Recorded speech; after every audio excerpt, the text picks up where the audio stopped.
On est ce matin pour le grand entretien depuis les locaux d'Orange avec Christelle Heidemann. Bonjour. Bonjour. Merci d'être avec nous, directrice générale d'Orange. Vous venez de publier vos résultats, des résultats en ligne avec les attentes. Ce qu'on voit, c'est que le marché est compliqué, un marché mature. Comment on arrive à quand même annoncer des résultats positifs et à faire mieux l'année prochaine puisque vous avez revu vos objectifs? Alors, on annonce effectivement des bons résultats en ligne avec nos objectifs, alors qui sont tirés pour la croissance par la forte performance sur le continent africain, où là, on croit à plus de 10%. Et puis, effectivement, en Europe, marché mature, mais on a retrouvé de la croissance en France. Alors, c'est tiré par beaucoup d'initiatives. D'abord, la très forte robustesse, j'allais dire, de nos équipes commerciales, de nos actions commerciales, la loyauté de nos clients, puisqu'effectivement, on est un leader de notre marché en France et on s'attache à toujours mieux servir nos clients et puis à enrichir nos offres, ce qui nous permet évidemment de tirer de la croissance. Et puis, on continue, bien sûr, toutes nos initiatives d'efficacité. On a beaucoup parlé d'IA dans l'annonce de nos résultats parce que, évidemment, on a besoin d'être compétitif dans nos marchés qui restent très concurrentiels, effectivement. On va reparler de l'intelligence artificielle, mais il faut être très clair, quand on gagne un client aujourd'hui en France, c'est qu'on l'a pris à un autre opérateur. Le marché est mature, ne croit quasiment plus. Alors, on le sait, les Français sont quand même équipés de téléphones portables, ont adopté le très haut débit depuis maintenant des années. Alors, on continue à bénéficier de la croissance quand les Français, finalement, passent des abonnements ADSL ou du cuivre à la fibre. Et 75% des Français aujourd'hui, en tout cas de nos clients, ont massivement adopté la fibre. C'est d'ailleurs pour ça qu'on a lancé notre programme de décommissionnement du réseau cuivre qui va s'étaler jusqu'en 2030. Mais effectivement, les marchés, on est dans un marché mature désormais. Et donc, il y a moins de croissance. Et effectivement, notre enjeu, c'est d'abord de fidéliser nos clients. Alors justement, vous parlez du cuivre. Allons sur ce sujet-là. Le cuivre, ça rapporte pas mal d'argent quand même. C'est une manne importante. On est à une tonne de cuivre, 11 000 $. Vous en avez une centaine de milliers de tonnes. Ça va pouvoir vous rapporter plus de 1 milliard. C'est très simple, ce cuivre. On le rembobine, on le revend. Ça va marcher comment ? Alors aujourd'hui, d'abord, ce cuivre, il sert des clients, puisqu'il y a encore des clients raccordés. Malheureusement, on s'en fait voler du cuivre, parce que vous l'avez rappelé, le cuivre a de la valeur. Et quand on se fait voler de cuivre, là, nos collaborateurs le savent, et malheureusement, nos clients et les élus le savent aussi, on coupe des clients, et évidemment, c'est très compliqué. Donc c'est notre première bataille, c'est de ne pas se faire voler et de ne pas détruire ce réseau. Et ensuite, on a un plan qui s'étale jusqu'en 2030 pour décommissionner le cuivre. Ça veut dire d'abord couper commercialement, puisqu'évidemment, il n'est pas question de faire ça sauvagement. Il y a des services essentiels derrière. Les appels d'urgence, la connectivité, c'est un service essentiel. Et donc, une fois qu'on a éteint commercialement et techniquement le réseau, ensuite, on le retire, ces câbles, et puis on va le recycler. Alors, on a des appels d'offres et on travaille sur la construction d'une filière qui va nous permettre effectivement de recycler ce cuivre, de le valoriser. Il est bien trop tôt pour donner des chiffres. Notre enjeu à court terme, c'est vraiment de ne pas se faire voler ce cuivre. Sur la branche OBS, là, on voit que c'est difficile, recul du chiffre d'affaires de 2%. Il y a des activités dans les ESN qui déclinent. Il y a un problème de carnet de commandes. Comment vous voyez le relais de croissance sur cette activité-là ? Alors c'est vrai que nous, notre activité Orange Business, elle est en pleine transformation parce que depuis le Covid, quelque part, les entreprises n'ont plus de téléphone fixe ou ont beaucoup moins de téléphones fixes dans les bureaux, clair. dans les salles de réunion. On utilise tous des outils collaboratifs qui sont à base de vidéos. Donc on transforme massivement notre portefeuille d'offres pour les clients autour de solutions de connectivité de nouvelle génération. Et puis, effectivement, on a une pression sur les marges, comme toutes les entreprises du secteur IT, puisque c'est des métiers d'intégration. Donc, on se réorganise, on automatise, on investit sur des nouvelles offres. Et donc, nos nouveaux relais de croissance, ça reste quand même encore la connectivité, parce que ça reste essentiel, la connectivité sécurisée. Donc, on investit beaucoup dans la cybersécurité. Nos activités Orange Cyberdéfense, on l'a annoncé dans nos résultats.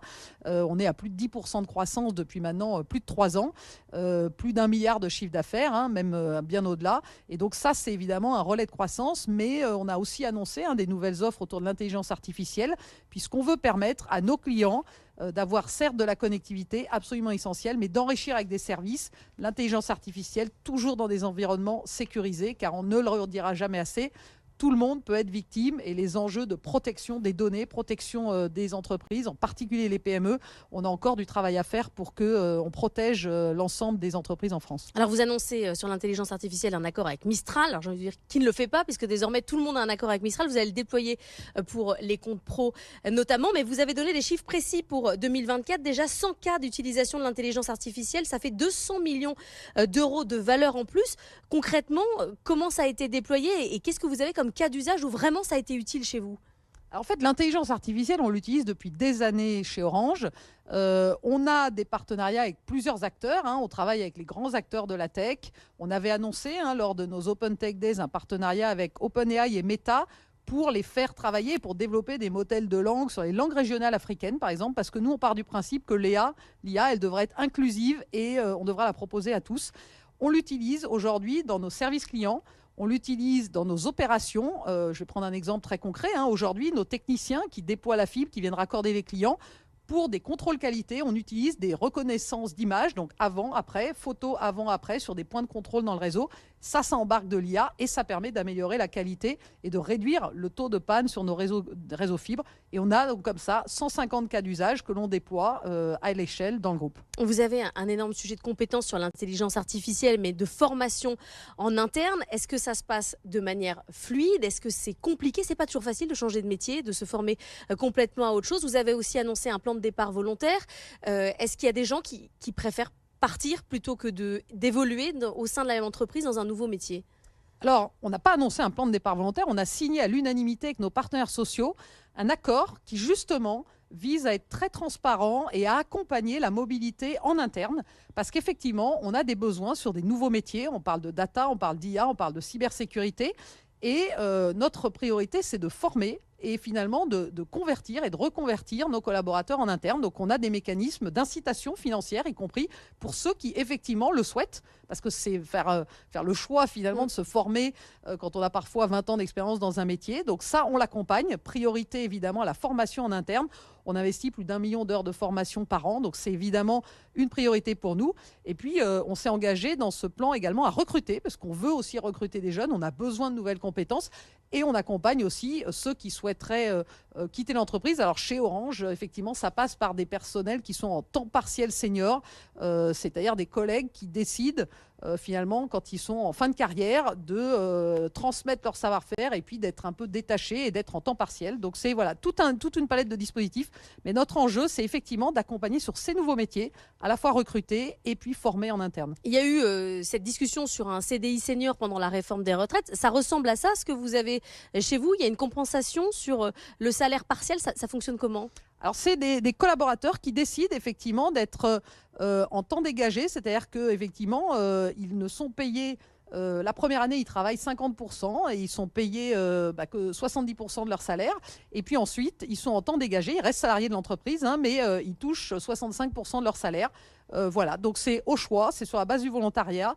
C'est des mécanismes qu'on avait déjà déployés dans le groupe et qui ont eu du succès, mais certains décident de travailler plus longtemps. Donc voilà, chacun est libre et tout ça se fait sur la base du volontariat. Sur l'évolution du marché français, Free a annoncé qu'ils n'augmenteraient pas leur prix jusqu'en 2027. Chez Sosh, vous avez baissé les prix, je crois, aussi. Est-ce que c'est le retour de la guerre des prix? Est-ce que c'est uniquement sur cet argument que se fait le gain de clients qui est chez le concurrent? Alors, on est dans des marchés très concurrentiels et donc les prix changent souvent. Nous, on n'a pas une politique de changer les prix toutes les semaines. Certains de nos concurrents le font plus que nous. Mais effectivement, on a des offres qui sont adaptées à tous les clients. Et donc, on a des offres Sosh qui sont à des prix d'entrée avec des promotions. Alors évidemment, la période des fêtes est passée, mais il y a des promotions régulièrement. Et puis derrière, c'est aussi des offres de montée en gamme parce que certains, les professionnels en particulier, ont des besoins plus importants. Et puis, il y a tout ce qui est la connectivité à la maison.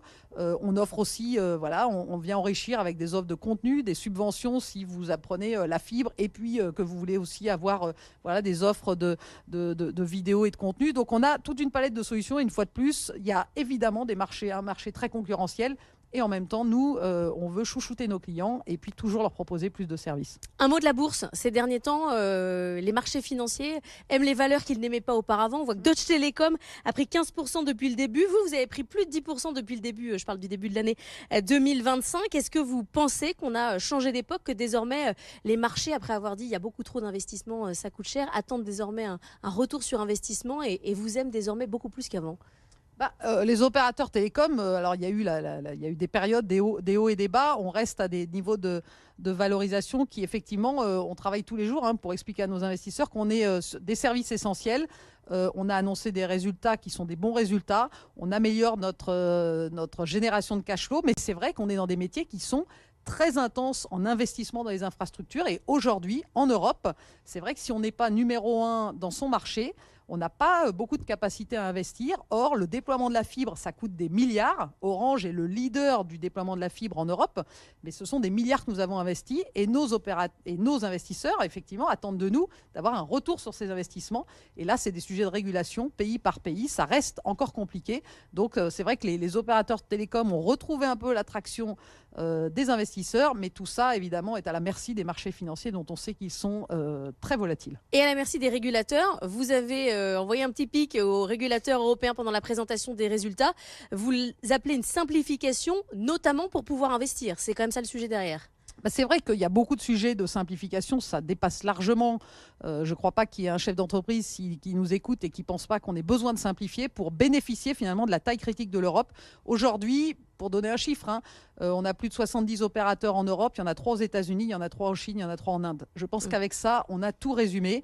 Or, aujourd'hui, on a 27 États membres en Europe, ça ne va pas changer, mais on a encore des pays dans lesquels on a 5-6 opérateurs. Or, je le répète, 3 aux États-Unis, 3 en Chine. Simplification, mais aussi mettre à plat complètement certaines règles.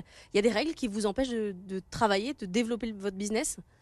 En fait, toutes les règles, quand on est une grande entreprise comme Orange, on finit par s'organiser, par investir pour arriver à les utiliser. Mais c'est vrai qu'on a des règles qui sont des règles transverses. Évidemment, le RGPD, protection des données privées, c'est très important pour nous de protéger les données privées de nos clients. Mais à ça viennent se rajouter des règles qui sont des règles sectorielles. Donc pour nous, opérateurs, on a des règles supplémentaires sur la e-privacy, qui est une réglementation européenne. Et puis à cela viennent se rajouter la façon de le mettre en œuvre dans chaque pays dans lequel on opère. Donc c'est une matrice à 3 dimensions de réglementation qui est honnêtement pas simple pour des grands groupes, mais honnêtement, si on veut aider nos PME, nos entreprises en Europe, il faut absolument qu'on simplifie ça. Merci beaucoup Christelle Heinemann d'être venue ce matin dans la matinale de